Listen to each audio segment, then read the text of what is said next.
Un routier solitaire trouve une mariée abandonnée au milieu d'un champ de masse jusqu'à ce qu'il fasse ceci. Dites-moi en commentaire ce que vous avez pensé de cette histoire en lui donnant une note de 0 à 10. Et dites-moi depuis quelle ville vous me regardez. Je veux vraiment savoir si vous avez aimé mon récit et mieux vous connaître. Alors abonnez-vous à ma chaîne pour soutenir mon travail, je compte sur vous. Il y a des nuits sur la route qui semblent ne jamais finir. Ce n'est pas les kilomètres qui pèsent, ce n'est pas la fatigue dans les épaules, ni la raideur du dos, après des heures dans la même position, c'est autre chose. C'est une espèce de silence qui remplit les poumons doucement, comme de l'eau qui s'infiltre dans une cave oubliée, et on ne remarque même pas qu'on se noie avant que la pression ne soit déjà à la gorge. C'était une nuit comme ça, en juillet, quand la fraîcheur du centre de la France entrait par l'entrebâillement de la vitre que je laisse toujours un peu ouverte, par vieille habitude. Parce qu'il y a quelque chose dans l'air de la nuit que j'ai besoin de sentir sur ma peau pour savoir que je suis encore éveillé. La nationale 151 était déserte, comme elle l'est souvent après 2 heures du matin aux alentours de Bourges. Le goudron apparaissait sous la lumière des phares comme un ruban sombre qui se déroulait lentement, bordé de champs de maïs des 2 côtés. Et le moteur du poids lourd faisait ce ronronnement régulier que je connais par cœur, grave et constant, qui semble parfois être le seul signe que le monde existe encore. Je m'appelle Marcel Vasseur, j'ai 54 ans, dont presque 30 passés derrière un volant. Je suis originaire de la Creuse, fils d'agriculteur, petit-fils de Maquignon, et j'ai grandi en apprenant que les sentiments sont des choses qu'on ravale, pas qu'on déverse. La route m'a appris ça aussi, à sa manière. Quand on passe des semaines loin de tout ce qu'on pourrait appeler un foyer, on apprend à porter le poids de la bonne façon pour ne pas verser au milieu du chemin, on apprend à dormir peu, à manger ce qu'il y a, à ne pas attendre que quelqu'un apparaisse de l'autre côté de la table pour partager le silence. Cette nuit-là, je venais d'Orléans avec un chargement de pièces agricoles pour un distributeur à Clermont-Ferrand, un trajet que j'ai fait tellement de fois que je pourrais conduire les yeux fermés, ce que je n'ai jamais fait et ne ferai jamais, parce que je respecte la route plus que moi-même. C'est une règle à moi, l'une des rares que j'ai gardées après tout ce temps. Respecter la route, le reste est tombé en chemin avec le temps. La radio était allumée à volume bas, une station locale qui passait de la vieille variété française à laquelle je ne prêtais même pas attention. Le genre de son qu'on met non pas pour écouter, mais pour que le silence ne devienne pas trop absolu. Il y avait une odeur de terre mouillée dans l'air, souvenir d'un orage qui était tombé plus tôt, et que le bitume exhalait encore en vapeur basse, presque invisible dans les phares. Les grillons s'étaient tus, chose rare, et ce silence des grillons était une étrangeté que j'ai notée sans pouvoir la nommer sur le moment. C'est là que je l'ai vue. D'abord, j'ai cru que c'était un sac plastique. Ça arrive sur la route, la nuit, on voit des formes blanches sur le bas-côté, et le cerveau invente des images avant de comprendre ce que c'est. Mais quand les phares l'ont atteinte pour de bon, le blanc a pris forme. Une femme, debout au milieu du champ de maïs qui longeait la route, à environ 3 mètres du bas-côté, immobile, comme si elle faisait partie de la plantation elle aussi. Robe blanche, les genoux couverts de boue, une boue qui montait jusqu'au bord de la jupe et indiquait qu'elle avait marché sur un sol humide, marché longtemps, les cheveux lâchés et humides, avec quelque chose enroulé dedans que j'ai mis une seconde à reconnaître comme un voile, et les bras tombant le long du corps d'une façon qui n'était pas du repos. C'était de la reddition. C'était le corps de quelqu'un qui avait arrêté de lutter contre quelque chose. J'ai appuyé sur le frein avec précaution, sans bloquer les roues. Le camion a ralenti, a soufflé, s'est arrêté sur la bande d'arrêt d'urgence avec le moteur tournant encore. Je suis resté à regarder quelques secondes par la vitre, avec le moteur qui ronronnait et le cœur qui faisait un truc qu'il n'avait pas l'habitude de faire, accélérer avant le danger. J'ai pris la lampe torche dans la boîte à gants, le grand modèle avec des piles neuves que je change tous les mois, et je suis descendu. La fraîcheur m'a frappé le visage avec force. Juillet dans le Berry, ce n'est pas un froid de manteau d'hiver. Mais c'est une fraîcheur humide qui saisit, surtout quand on sort de la chaleur fermée de la cabine. J'ai marché le long de la route, j'ai fait les 3 mètres jusqu'au talus, puis quelques pas de plus en bordure du maïs.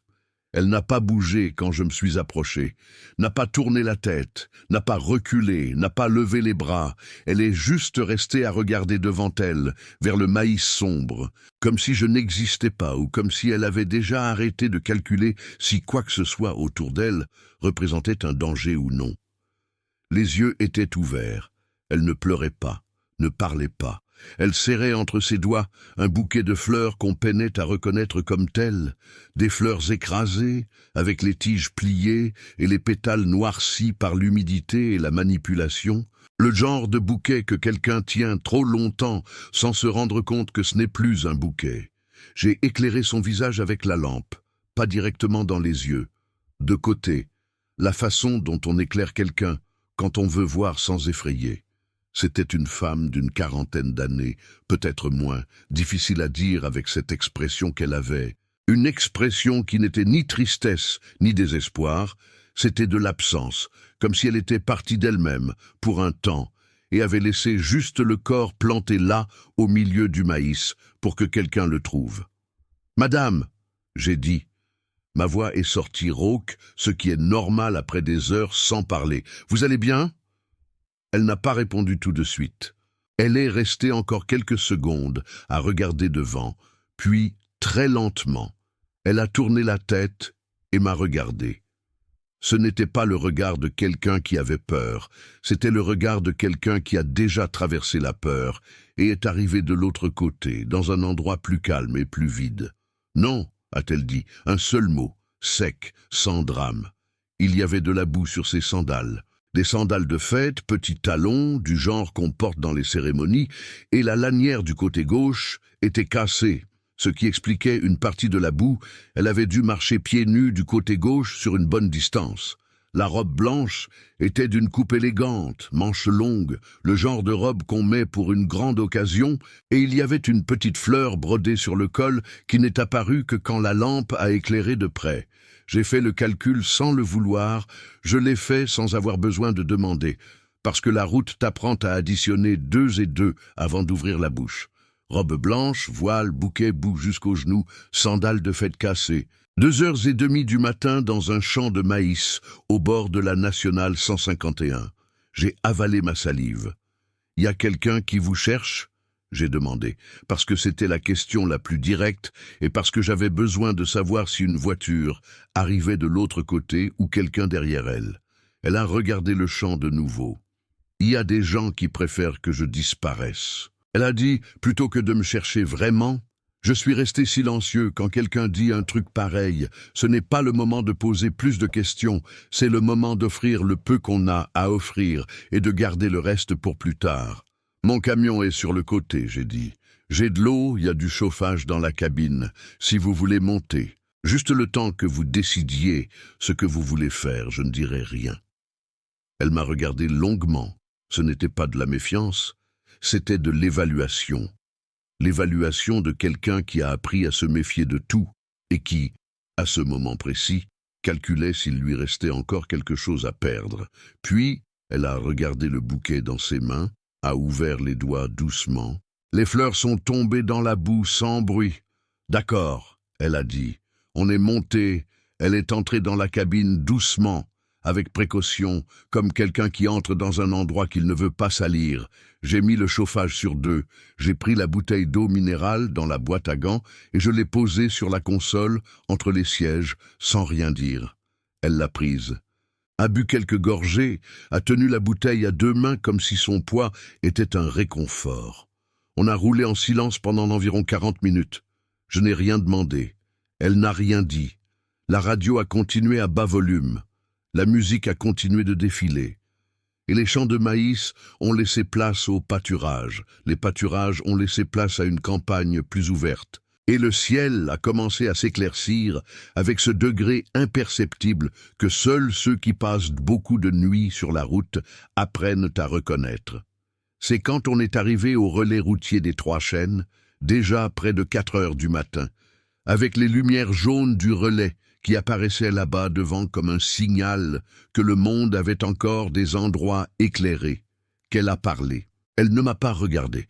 Elle est restée à fixer les lumières du relais devant et a dit « J'avais besoin de disparaître avant que quelqu'un ne me fasse disparaître pour de bon. » Je n'ai pas répondu. Je n'avais pas de réponse toute faite pour ça. Et la route m'a appris que parfois, le silence est la seule chose honnête qu'on peut offrir. Mais j'ai gardé la phrase « J'ai fait ce qu'on fait quand quelque chose pèse plus lourd que prévu.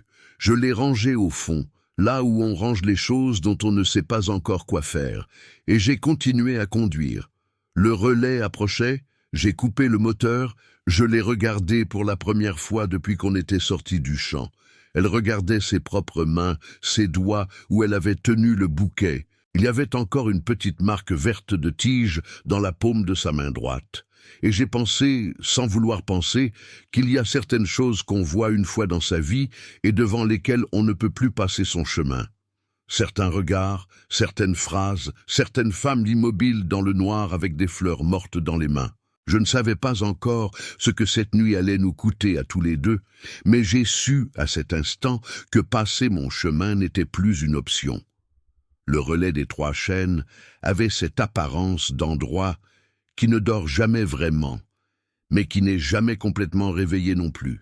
Deux pompes à essence, avec le néon qui clignotait sur celle de gauche. Un camion frigorifique garé au fond avec le groupe froid qui gémissait. Un jeune gars derrière le comptoir, avec l'œil de celui qui a déjà dormi debout plus d'une fois. La cafétéria collée à la station, avec 4 petites tables en formica et un menu écrit sur une ardoise à la craie que je n'ai pas eu besoin de lire, parce que je connais ce menu par cœur comme je connais tous les relais de cette route. Elle est descendue de la cabine doucement, tenant toujours la bouteille d'eau. Je suis resté un pas derrière, ni trop près, ni trop loin. La distance de celui qui offre une présence sans l'imposer. Le voile était encore accroché dans ses cheveux, tordu d'une façon qui semblait inconfortable, et quand elle est entrée dans la clarté jaune du relais, j'ai vu pour la première fois la robe blanche sous une vraie lumière.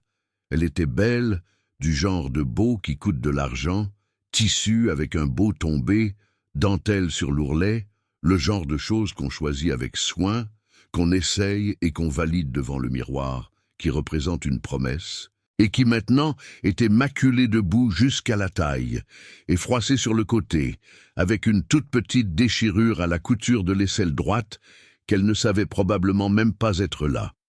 On s'est assis à une petite table du fond. Le gars du comptoir l'a regardée avec une expression qu'il a essayé de dissimuler sans y arriver complètement. J'ai commandé 2 cafés sans demander si elle en voulait. À 4 heures du matin, tout le monde veut du café. Elle a posé la bouteille d'eau sur la table, a regardé le mur, a regardé ses mains, a regardé le café qui est arrivé dans une tasse au bord ébréché. « Je m'appelle Sandrine », a-t-elle dit sans préambule, comme si elle présentait une pièce d'identité. « Sandrine Vidal. »« Marcel ?» J'ai dit « Marcel Vasseur ». Elle a hoché la tête, a bu son café doucement. « Aujourd'hui, je devais me marier », a-t-elle dit. Ce n'était pas une confession dramatique, c'était une information, livrée sur le même ton qu'on donne une distance ou un horaire. Le genre de voix qu'on utilise quand on a déjà traité une chose tellement de fois qu'elle a perdu son poids émotionnel de surface et qu'il ne reste que l'os. « Je n'y suis pas allé », a-t-elle complété. « Je suis parti avant, je suis parti en marchant, je ne savais pas où. Je savais juste que je ne pouvais pas rester. « Il y a un endroit où je peux vous déposer ?» j'ai demandé après un moment. Elle a réfléchi. Ce n'était pas une pause courte, c'était une pause de quelqu'un qui fait un vrai calcul, passant en revue la liste des possibilités et en rayant chacune pour une raison différente. « Il y a une cousine de ma mère », a-t-elle fini par dire. Odette, elle vit dans une petite ferme près de Saint-Amand-Montrond, je pense à une 40aine de kilomètres d'ici. Je ne l'ai pas vue depuis des années, mais elle a toujours été. Différente des autres, plus calme, moins exigeante. Vous avez l'adresse ? J'ai le nom du lieu-dit en mémoire. Le Clos des Chênes, près du ruisseau du Val, n'importe qui du coin doit connaître. J'ai hoché la tête, c'était suffisant dans la France rurale. Un nom de lieu-dit et un ruisseau résolvent plus de choses que n'importe quel GPS. On est resté encore quelques minutes au relais, elle est allée aux toilettes, est revenue le visage lavé et le voile à la main, plié n'importe comment, qu'elle a mis dans la poche de sa robe, comme si c'était un mouchoir. Sans le voile dans les cheveux, elle semblait différente, pas moins fatiguée, mais d'une certaine façon, plus elle-même, ou plus proche de qui elle serait quand elle n'aurait plus ce morceau de tulle lui dictant ce qu'elle devait être. Pendant que j'attendais, j'ai commandé 2 croissants, un pour chacun. Elle a mangé le sien avec soin, par petites bouchées, lentement. Quand elle est arrivée au dernier morceau, elle s'est arrêtée et l'a regardé une seconde, comme quelqu'un qui remarque pour la première fois qu'il a vraiment faim. On est sorti peu avant 5 heures. Le ciel avait cette teinte gris rosé qui apparaît avant que le soleil ne se montre vraiment, quand la nuit n'est pas encore partie, mais que le jour est déjà là. La route était vide en direction de Saint-Amand, et j'ai conduit au rythme tranquille de celui qui n'est pas pressé, ce qui était le bon rythme pour ce moment-là. Elle n'a pas dormi. Elle est restée la tête appuyée contre la vitre, regardant la campagne sombre qui défilait, et de temps en temps, je la voyais reflétée dans la vitre de mon côté, son profil découpé par l'éclaircissement lent du ciel dehors. « Claude va chercher », a-t-elle dit à un endroit de la route où il y avait un peuplier solitaire qui est resté derrière dans le rétro. Ce n'est pas à moi qu'elle le disait, c'était plus pour la vitre, mais j'ai entendu. « C'est qui, Claude ?» Elle a mis du temps. « Le fiancé », a-t-elle dit. C'était le fiancé. C'est le genre d'homme qui ne supporte pas de ne pas avoir ce qu'il veut, pas par amour, vous comprenez. Ce n'est pas qu'il m'aime, c'est que j'étais une partie d'un calcul qu'il était en train de faire, et un calcul qui ne tombe pas juste, ça dérange. Il va dire que je suis instable, a-t-elle continué. Il va utiliser ce mot parce que c'est le mot exact pour transformer la personne qui fuit en coupable. Instable.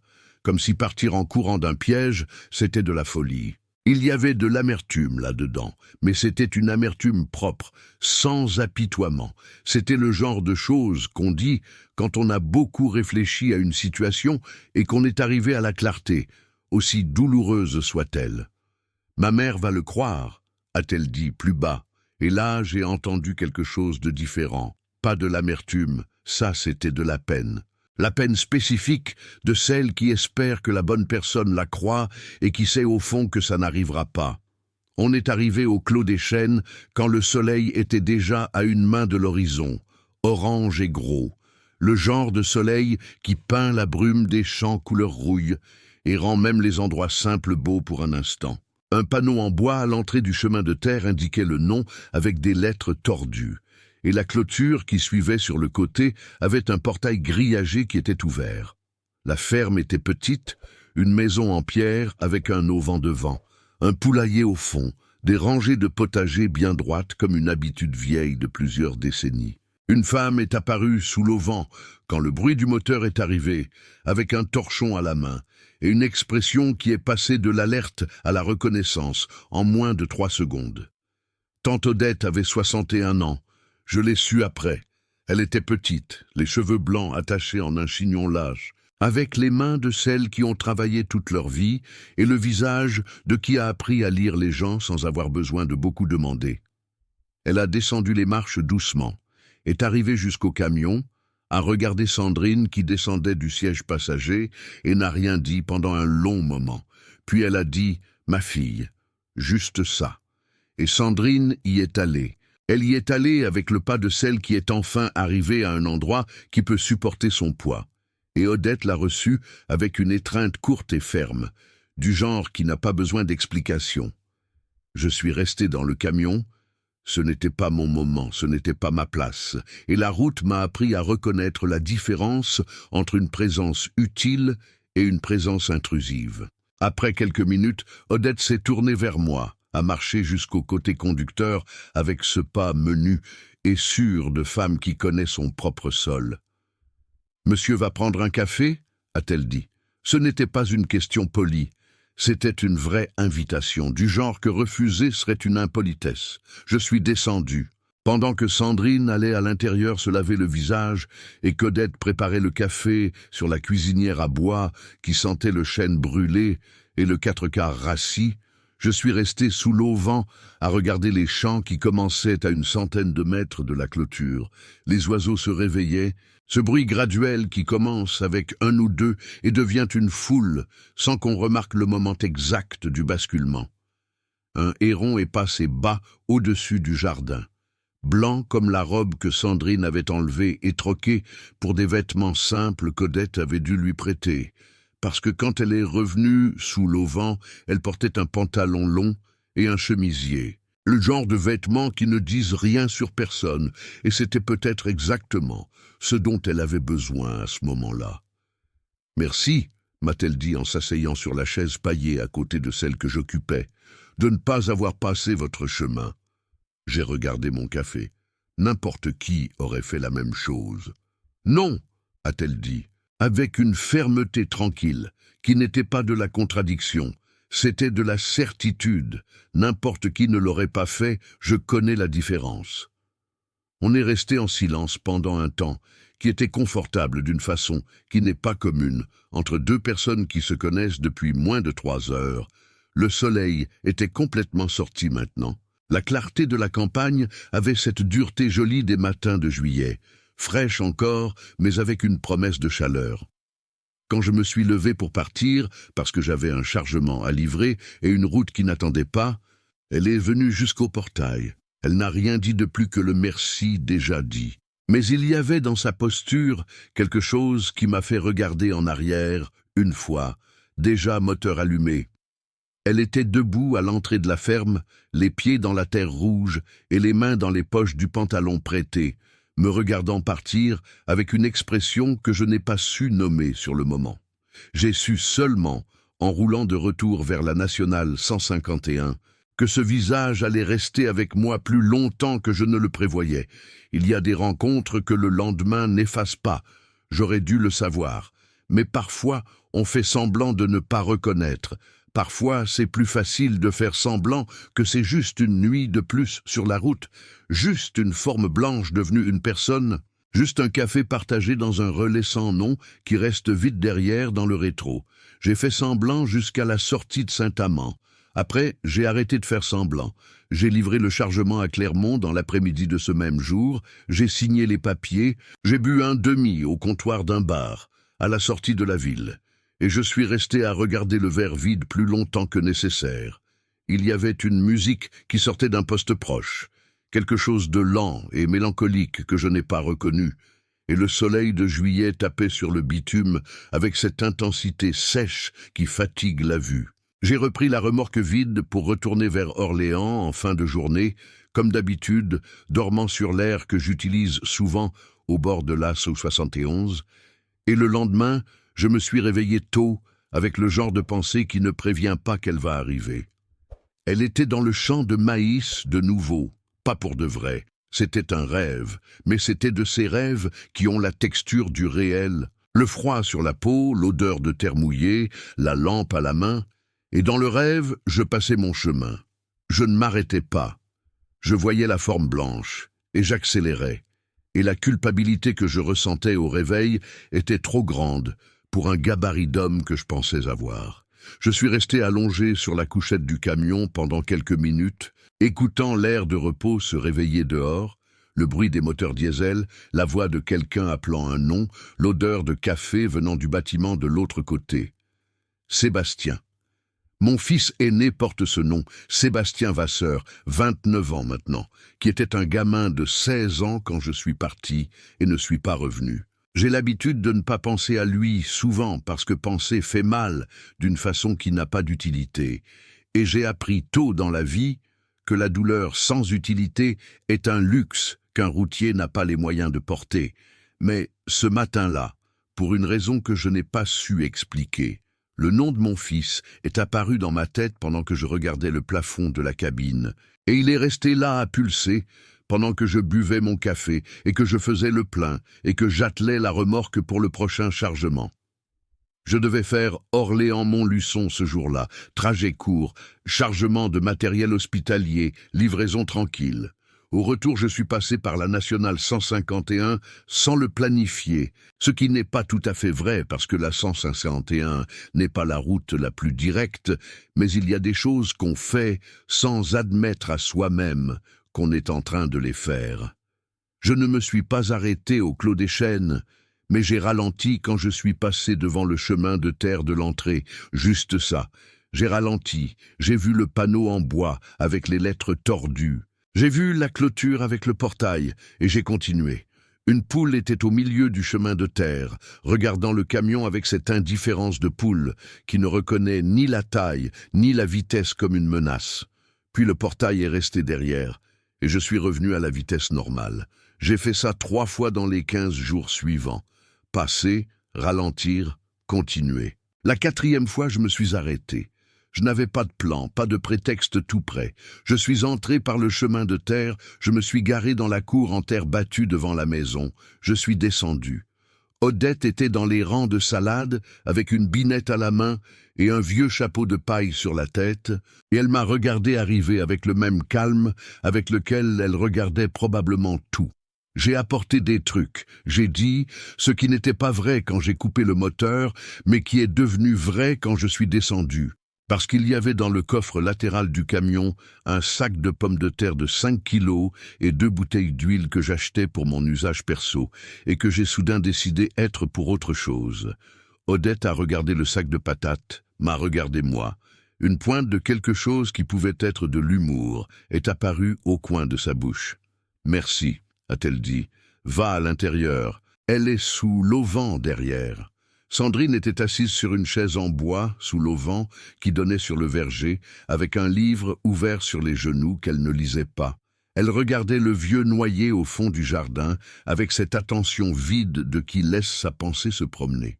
Quand elle a entendu mes pas, elle a tourné la tête, et ce qui est apparu sur son visage n'était pas de la surprise. C'était quelque chose de plus proche de la reconnaissance, du genre qui n'a pas eu besoin d'explication. Marcel. Sandrine. J'ai tiré un petit banc de bois qui était contre le mur et je me suis assis à 2 mètres d'elle. Le jardin sentait la terre humide et la feuille de noyer. Et un oiseau que je n'ai pas su identifier faisait un bruit répétitif sur la branche la plus haute. « Comment vous allez ?» j'ai demandé. Elle a fermé le livre sans marquer la page. « Mieux qu'avant », a-t-elle dit. « Pire que ce que je vais devenir. » Odette me raconte ses histoires ici, a continué Sandrine après un moment. Elle en a beaucoup, elle a vécu des choses. Elle ne parle pas beaucoup, mais quand elle parle, c'est lourd, ce qu'elle dit. Pause. C'est bon d'entendre quelqu'un qui est arrivé de l'autre côté des choses difficiles et qui est encore debout. « Et vous allez au marché ?»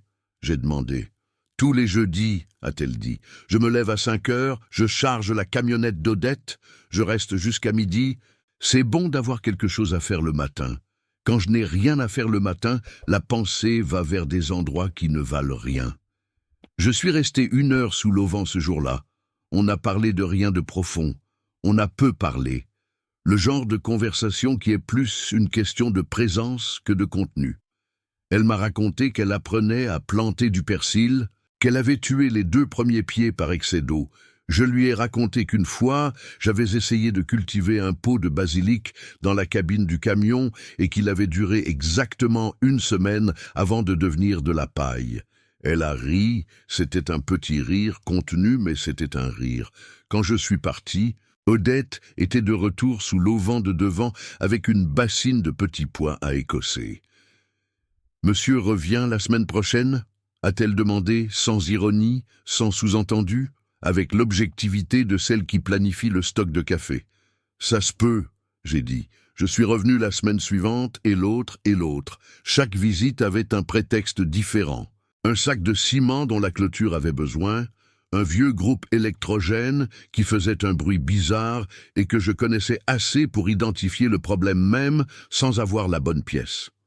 Odette acceptait les prétextes avec le même calme avec lequel elle acceptait tout, et Sandrine a arrêté de faire semblant que c'était une coïncidence après la 3e fois. C'est lors d'une de ces après-midi qu'elle m'a raconté pour Claude, pas tout d'un coup, ses sorties par morceaux, au long des semaines, comme quelqu'un qui enlève une écharde à la fois, parce que tout enlever d'un coup fait trop mal, j'ai écouté sans interrompre, ce qui est la seule façon correcte d'écouter ce genre de choses.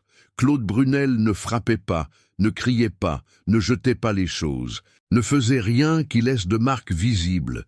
Il faisait des choses plus petites, il choisissait ce qu'elle mangeait au restaurant, commentait les vêtements qu'elle portait devant les autres d'une façon qui ressemblait à de l'attention, mais qui contenait du poison.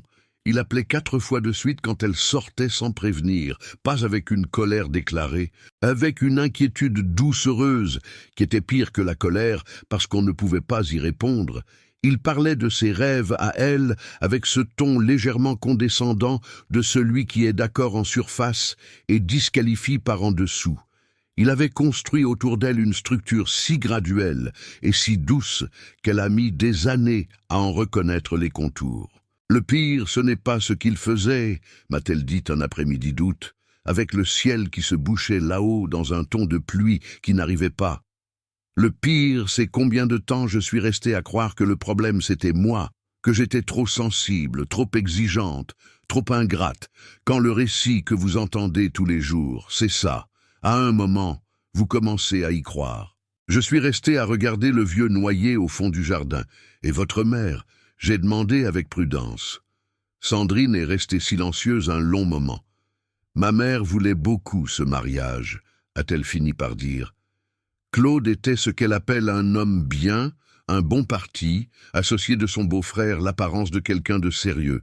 Pause. Ce n'est pas une mauvaise femme, ma mère. Elle a fait ce qu'elle a appris être juste. Le problème, c'est que ce qu'elle a appris être juste m'étouffait. Quand la pluie est finalement arrivée, elle est arrivée rapide et drue. Cette pluie d'août qui arrive de travers dans la campagne, avec une odeur de terre chaude qu'on éteint. On a couru sous l'auvent couvert et on est resté là debout, tous les deux, à écouter la pluie taper sur le feuillage du jardin, sur le toit en tôle de la remise, sur la terre du potager. Odette est apparue avec 2 verres de jus de pomme sans qu'on ait demandé et est repartie sans rien dire, avec cette habileté qu'elle avait d'être présente dans la juste mesure.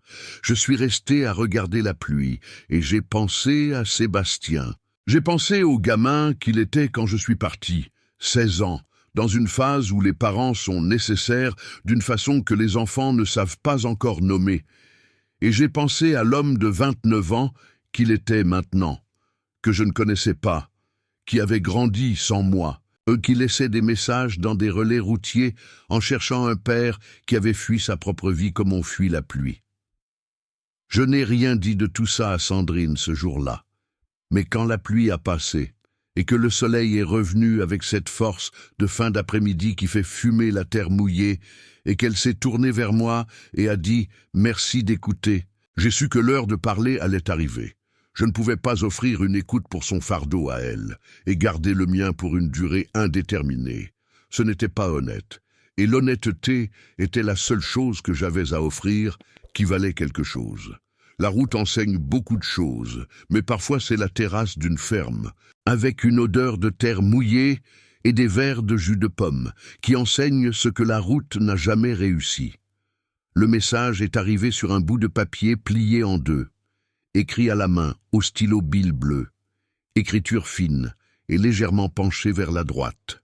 La caissière du relais des 3 Chênes me l'a remis un après-midi de septembre, quand je me suis arrêté pour le gasoil, en me disant qu'un jeune homme était passé quelques jours plus tôt, en demandant après un routier nommé Marcel Vasseur, qui faisait la nationale 151. J'ai plié le papier sans le lire, j'ai payé le carburant, je suis monté dans la cabine. Je suis resté avec le papier fermé dans la main un moment, avec le moteur coupé et la station qui fonctionnait autour de moi, le bruit des pompes, des voix, un chien qui aboyait au loin, et après j'ai ouvert « Papa, j'ai besoin de te parler, maman est tombée malade, appelle-moi, Sébastien », et il y avait un numéro de téléphone en dessous. J'ai replié le papier, je l'ai mis dans la boîte à gants, j'ai démarré le moteur, et je n'ai pas appelé ce jour-là, je n'ai pas appelé le jour suivant non plus. J'ai gardé le papier dans la boîte à gants comme je garde les choses que je ne sais pas encore comment affronter, et j'ai continué à faire la route, livrer le chargement, m'arrêter au Clos des Chênes les après-midi où le trajet me le permettait, et le papier est resté là, plié, avec le numéro de mon fils écrit dedans, pesant plus lourd que n'importe quelle remorque chargée que j'ai transportée dans ma vie. Lors d'une de ces après-midi de septembre, quand la chaleur était déjà revenue dans la campagne avec l'insistance de qui n'accepte pas qu'octobre soit encore loin, on s'est assis Sandrine et moi sous l'auvent du fond, après un long silence. Et elle a dit « Vous gardez quelque chose que vous n'arrivez pas à raconter, Marcel. » Et ce n'était pas une question, c'était le constat de celle qui a appris à lire ce qui n'est pas dit. J'ai regardé vers le jardin. Le vieux noyer avait une nouvelle branche que je n'avais pas remarquée lors des visites précédentes, fine et verte, sortant d'un nœud tordu du vieux tronc. Et je lui ai dit « J'ai un fils, 2 en fait, mais c'est l'aîné qui me cherche. » Sandrine est restée silencieuse. Elle a attendu et j'ai continué en lui racontant que je suis parti de la maison il y a 8 ans. Ma femme, les 2 garçons. J'avais une vie à Orléans, appartement, routine, tout ce qu'on suppose qu'un homme doit vouloir. Et un jour, je suis sorti pour faire un voyage, et je ne suis pas revenu, j'ai fait une pause, et j'ai précisé que ce n'était pas d'un coup, c'était un voyage qui est devenu 2 qui sont devenus 1 mois qui s'est transformé en une façon de vivre, et j'ai repoussé le retour jusqu'à ce que le retour n'existe plus.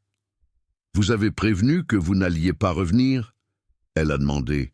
Et je lui ai dit que je n'avais prévenu d'aucune façon correcte, que j'avais envoyé de l'argent, en pensant que l'argent était une explication suffisante.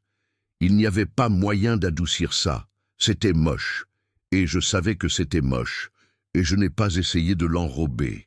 Sandrine est restée à regarder la nouvelle branche du noyer un moment, et a demandé pourquoi je suis parti. Et la question n'avait pas de jugement, elle avait la curiosité sincère de celle qui comprend que les fugues ont leur raison, même quand la raison ne justifie pas les dégâts. Je ne sais pas répondre à ça d'une façon qui ait du sens. Je lui ai dit. À l'époque, je croyais savoir, je croyais que c'était l'étouffement, que c'était le poids d'une vie que je n'avais pas bien choisie, que la route, c'était la liberté, et rester, c'était une prison. Je me suis arrêté et j'ai avoué qu'aujourd'hui, je sais que c'était de la lâcheté, que l'étouffement que je ressentais était le mien, pas leur faute à eux, et que j'ai fui moi-même en les utilisant comme prétexte. Et maintenant, le fils vous cherche, a-t-elle dit, et je lui ai confirmé que c'était l'aîné, Sébastien, et qui dit que ma femme est tombée malade. Et vous allez y aller ? Elle a demandé, je suis resté silencieux, et elle a dit, il faut y aller. Pas avec dureté, mais avec ce type de fermeté qui vient de qui comprend le poids de ce qu'il dit, pas parce que vous méritez le pardon ou parce que vous allez réparer quelque chose. Allez-y parce qu'ils en ont besoin et parce que rester silencieux ici, c'est la même fuite qu'avant avec une autre adresse. Ça m'a touché profond, ça n'a pas fait mal d'une mauvaise façon, ça a fait mal d'une façon nécessaire. Ce qui est différent, alors je lui ai demandé si elle allait être fâchée si je disparaissais pour un temps, et elle m'a regardé avec une expression qui avait de la légèreté et du poids en même temps et m'a dit « Je m'y connais en disparition, Marcel, mais vous, revenez. » J'ai appelé Sébastien ce soir-là, garé sur une aire près de Vierzon, avec le camion éteint et le silence de la campagne nocturne dehors. Le téléphone a sonné 3 fois avant qu'il ne décroche. Et la voix qui a répondu était une voix d'homme, voix grave et contenue, rien du gamin de 16 ans que j'avais laissé derrière. « Papa » a-t-il dit, un mot chargé d'années. « Sébastien » j'ai répondu, un autre mot avec le même poids, et on est restés une seconde tous les deux avec le téléphone à l'oreille sans parler. C'était suffisant pour comprendre qu'il y avait trop de choses pour tenir dans un premier appel, et que c'était à peine le début de quelque chose qui allait exiger beaucoup plus que ce que je m'étais préparé à donner.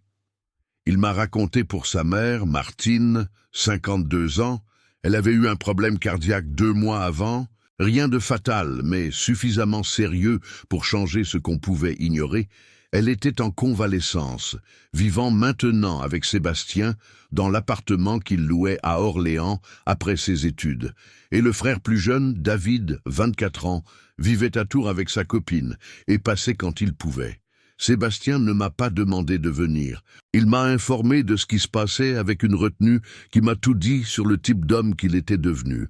Quelqu'un qui a appris à ne pas m'attendre, mais qui ouvrait encore une porte parce qu'une partie de lui pensait que je devais savoir. « Je vais venir », je lui ai dit. « Je ne sais pas si ça sert à quelque chose, mais je viens. » Il y a eu un silence. Et j'ai demandé si la mère savait que j'allais appeler. Non, il m'a dit « ça reste entre toi et moi ».